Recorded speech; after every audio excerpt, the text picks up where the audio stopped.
In Palestine, Prime Minister Mohammed Tayed accused Israel of waging a war of extermination against the people of the Gaza Strip. In Panama, different sectors of society rejected the call made by the President Laurentino Cortizo to summon Mining Law 406 to a public consultation after weeks of massive protests. In Jamaica, an earthquake of magnitude 5.6 struck near Hull Bay on Monday, with no immediate reports of serious damage.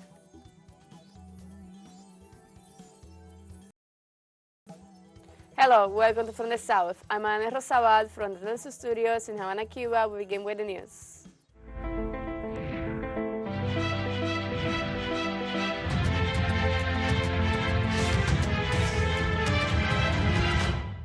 Palestinian Prime Minister Mohammed Shadeh accused Israel of waging a war of extermination against the people of the Gaza Strip. During the weekly cabinet meeting, the Prime Minister denounced the killing of more than 3,000 children by Israeli bombardments against the enclave. Shadeh demands that the criminal siege must be stopped immediately and in parallel safe corridors must be opened in order to allow the entry of food, medicine and fuel for the relief of the people of Gaza. The Prime Minister also reiterated its rejection of Israeli plans to displace millions of Palestinians from the territory. Finally, he urged countries to stand on the side of the human values and laws and not on the war side of the story.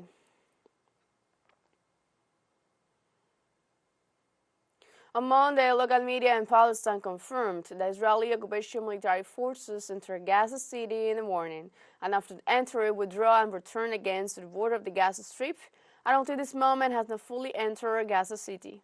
In the sense, Palestinian Minister of Health updated on casualties during 24 days of Israeli aggression in Gaza, with a total of 8,306 Palestinians killed, among them 3,457 children lost their lives, and a total of 21,048 people were injured as a result of the bombardments. The Gaza health authorities warned that the collapse of the health system in the Strip is increasing every day. It was confirmed that 12 hospitals have been shut down and 32 healthcare centers have stopped operating.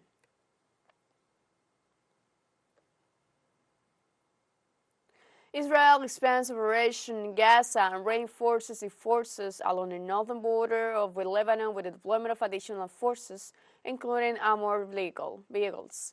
Israel Army spokesman Daniel Hagari reports an expanding ground operation in the Gaza Strip with ground forces, tanks, and infantry.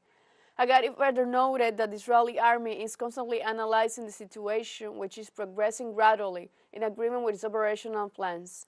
He also reiterated that the offensive activity will continue to intensify according to stages of the war and its objective. Israel is using all its land and air force to advance on the Gaza Strip, but is encountering Palestinian resistance that has slowed it down. The spokesman of the occupying army, Daniel Hagari, assures that its tanks are advancing on several points in the enclave. He affirms that during the night, several Hamas fighters were neutralized in Jenin and refers to the gradual advance of its troops. However, the head of the Gazati government, Salam Maruf, affirms that Israeli tanks have withdrawn and that there is no ground advance in the residential neighborhoods of the Strip. The report said on Salah al-Din Street was carried out with a few tanks and bulldozer, and after attacking vehicles carrying civilians, they withdraw. Traffic on the street has returned to normal. President of the Supreme Political Council of Yemen, Mahdi al-Mashhad, warns Israel any extreme movements could trigger aftermaths. Yemeni authorities affirm that the war against Palestine has turned into a war against Islam.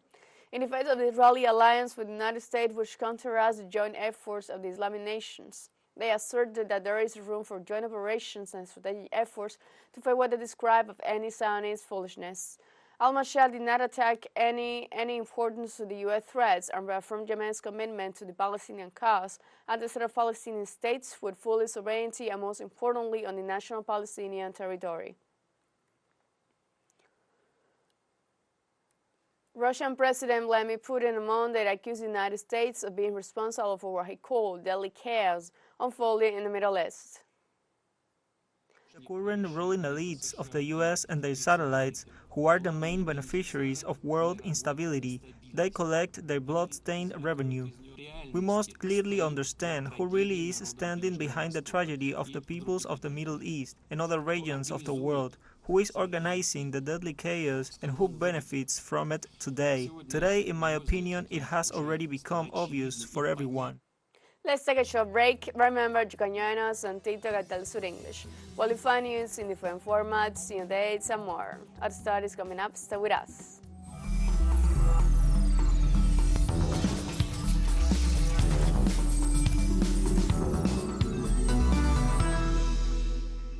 Welcome back. The call made by the President of Panama, Laurentino Cortizo, to submit Law 406 to a popular consultation on December 17th had been rejected and harshly criticized by various sectors of the country. They pointed out that it is untimely and pretends to make the people responsible for a decision that should have been consulted with the judicial body. But in the claims and diligences carried out, they maintain that the law is unconstitutional. They also questioned that after signing a contract that gives the largest mine in Central America to a Ghanaian company in less than 72 hours, it takes almost a month for a popular consultation to be held. But the Secretary General of the Single National Union of Industry and Construction Workers, this is a delaying tactic.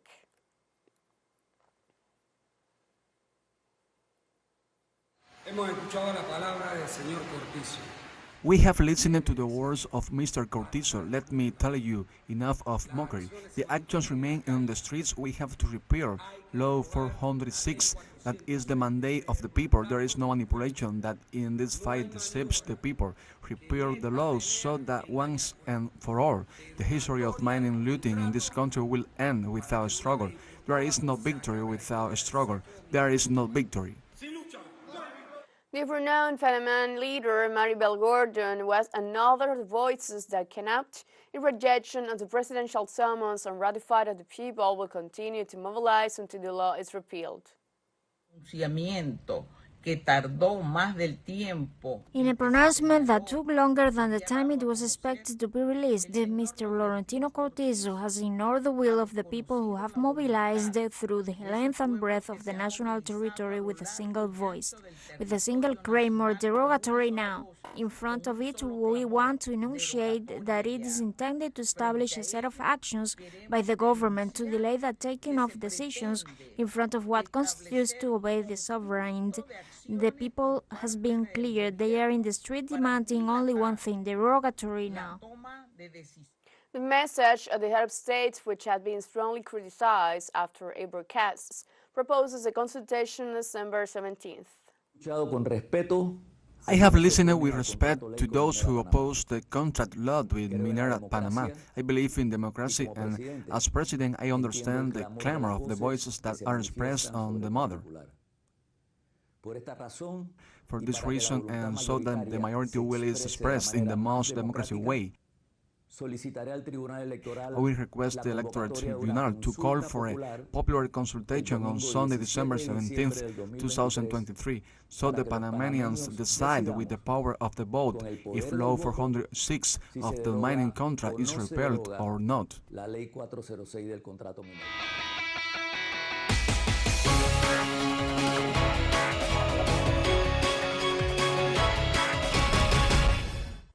The President of Colombia, Gustavo Petro, congratulated the authorities that were elected on Sunday in the regional election for the 2024-2027 term and reiterated his commitment to respect the will of the people. At 8:40 p.m. local time, the head of the state addressed the nation and valued that the process was carried out in peace. He assured that he and his cabinet will work to articulate his campaign proposals and be able to be a country that fights corruption, injustice, and faces climate change. Colombia elected on Sunday its new governors, mayors, councilmen, and deputies. President Petro has asked them to cooperate to live a better society for future generations. President Petro invited the elected authorities to work together with the government in order to fight corruption in the country. I congratulate all the governors and representatives elected today. We will work to articulate their campaign proposals so that we can jointly build a country that fights corruption, injustice, and faces the climate change crisis. In Argentina, Vice President Cristina Fernández de Kirchner urged social activists from all over the country to make every effort to guarantee the victory of Union for the Homeland at the ballot on November 19th. The vice president distributed the message that was shared by the leader Juan Guaidó through his X account, in which he expressed the importance of putting all the effort and militancy for the country on November 19th. In a message, Kirsten pointed out that she was convinced of all the love for the homeland, the people, and the nation, and highlighted the commitment, not only political but essentially of lives, of those who attended the meeting representing the 23 provinces and the city of Buenos Aires.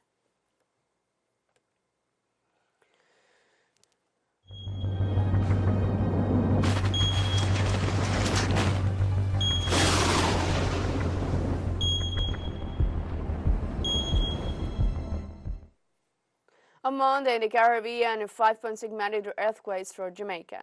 The local media announced several buildings in the corporate area had been evacuated and locals gathered in the front of the Commonwealth Caribbean University in New Kingston. The effects of the earthquake were left strongly in eastern areas such as Portland Parish and the city of Port Antonio. Meanwhile, the earthquake unit of the University of the West Indies confirmed the preliminary magnitude of 5.6 and said it occurred at 10:57 local time, located about 10 kilometers south of Buff Bay in Portland. Prime Minister Andrew Holness urged the population to remain calm and assured that Jamaica's anti-seismic protocols are active. Holness also stressed that no fatalities have been reported and noted that there have been minor power outages. Jamaica has just experienced an earthquake. The preliminary measurement of the earthquake is that it's approximately 5.6 in magnitude, centered somewhere in Buff Bay in Portland. The damage assessment so far is that damage has been minor, but nevertheless, we are taking all precautions. All the necessary protocols have been activated. Here at the office of the Prime Minister, the NWA will be doing an assessment to ensure that the building is safe for Cabinet to resume. At this point, I want to say to all Jamaicans, remain calm. It is likely that after the initial shock, there are usually aftershocks. So you want to be in a safe place. That safe place may be outside until you have conducted an assessment of the building and you have determined that it is safe to re-enter the building. UN Secretary General Antonio Guterres urged the world on Monday to stop the madness of climate change as he visited a Himalayan region struggling for globally melting glaciers to witness the devastating impact of the phenomenon. Record temperatures mean record glacier melt. Nepal has lost close to 1/3 of its ice in just over 30 years. Antarctica and Greenland are losing billions of tons of ice mass every year. Melting glaciers mean swollen lakes and rivers flooding, sweeping away entire communities, and seas rising at record rates, threatening coastal communities across the globe. The crisis is gaining speed. I'm here to cry out from the rooftop of the world, stop the madness. The glaciers are retreating, but we cannot. We must end the fossil fuel age. We must act now to protect people on the front line and to limit global temperature rise to 1.5 degrees to avert the worst of climate chaos. The world. We have a second short break coming up, but before we invite you to visit our YouTube channel, teleSUR English, that you'll be able to rewatch our interviews, sub-stories, special broadcastings, and more. Hit the subscribe button and activate the notification bell to set up to date on the world's more recent events. Final short break, don't go away.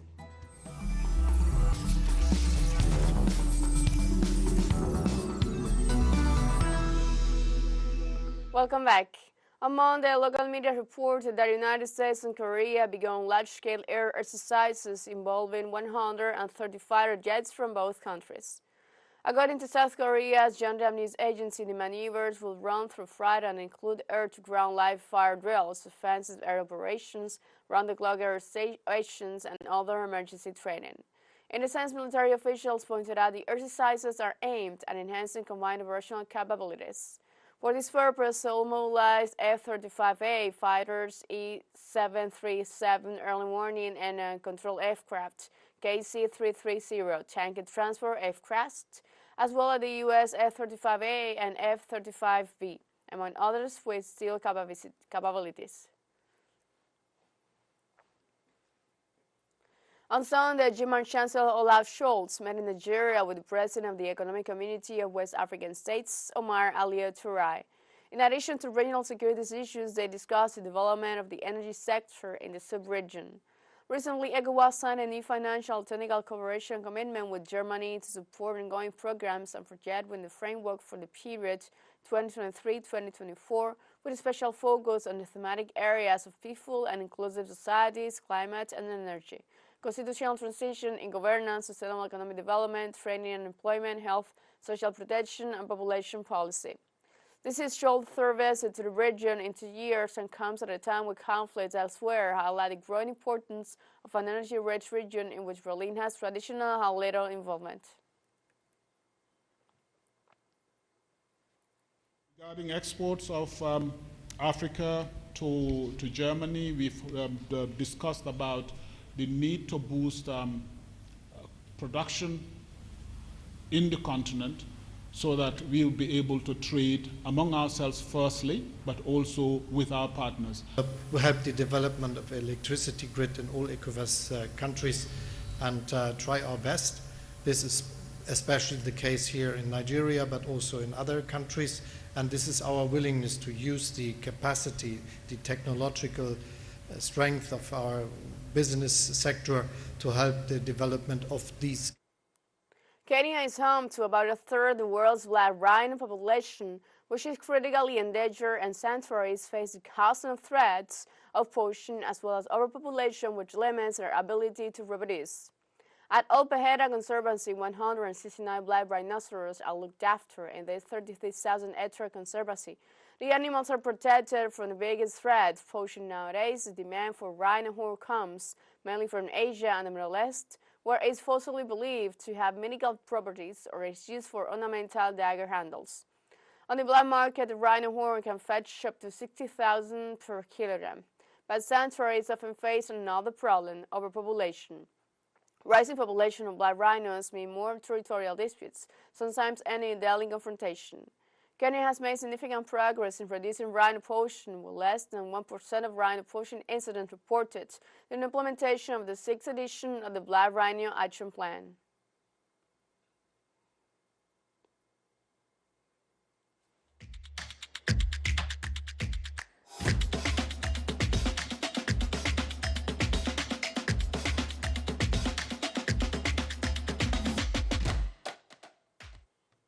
An unusual event occurred on Sunday at the Pan American Games in Santiago, Chile. In a women's 20-kilometer race walk, an error in the official length of the track adversely affected the female athletes. Our correspondent Eduardo Reonesi was there and has a full story. An unreal day of sports happened this morning at O'Higgins Park with the 20K women's race walk. The unbelievable part was not that Peru obtained gold and bronze, or that Ecuador got silver medal. A mistake on the measurement of the track, on which for every kilometer there was a difference of 200 meters, made the winner of the competition, Peru's Kimberly Garcia, to finish her race with an unbelievable time of 1 hour, 12 minutes and 26 seconds, way under the world record of 1 hour, 25 minutes and 51 seconds, currently held by Spain's Maria Garcia. Something wasn't right. The athletes knew it, the coaching staff knew it, and the crowd also figured it out. Finally, the organizing committee blamed the Association of Pan American Athletics, who are in charge of measuring and regulating all tracks. The athletes were able to keep their medals, but their times are not valid, and the possibility of qualifying directly to Paris 2024 gone. For the men's turns, the mistake was fixed, and the race took place normally, where Alexander Hurtado from Ecuador took gold, closing a great race for South American athletes. The podium was completed by Caio Bonfim of Brazil and Andrés Oliva from Mexico, who valued his third place. An embarrassing morning came to a close in Santiago 2023, in what it was the restart of athletics at the Pan American Games. And we have come to the end of this brief, but before saying goodbye, we want to thank our Caribbean audience, especially the audience of Trinidad and Tobago. We are pleased to share our newscasts and contribute to provide an alternative news source of the latest world events and tell you the love story of the people of the South and break the hegemonic media dominance. You can find these and many other studies on our website at telesurenglish.net and join us on social networks, Facebook, X, Instagram, Telegram, and TikTok. For teleSUR English, I'm Ana Rosabal. Thank you for watching.